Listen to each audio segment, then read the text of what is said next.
Hello दोस्तों, नमस्ते, प्रणाम। मैं आपकी संगीता पटेल अपने यूट्यूब चैनल में आप सभी का स्वागत करती हूँ। एक छोटा सा चुटकुला नाच गीत है, कैसी लगे कमेंट में बताना। कुइयां का पानी बड़ा खारा, सजने तनी धीरे पुकारा। कुइयां का पानी बड़ा खारा, सजने तनी धीरे पुकारा। हमारे ससुर जी के बागा बगीचा, हमारे ससुर जी के बागा बगीचा।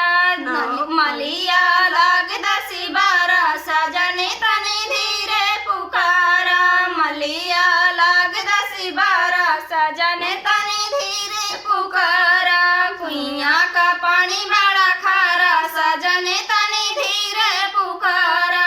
हमारे ससुर जी के ताला तलैया, हमारे ससुर जी के ताला तलैया। धोबिया लाग 10-12, सजने तनी धीरे पुकारा।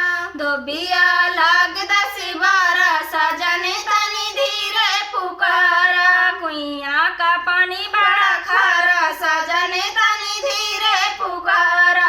हमारे ससुर जी के महला 2 महला, हमारे ससुर जी के महला 2 महला। 9 घर लाग 10-12, सजने तनी धीरे पुकारा।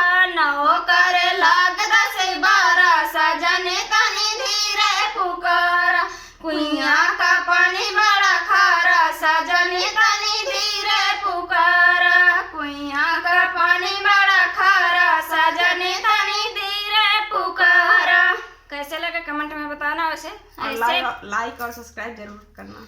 प्यार दुलार ऐसे बनाए रखना।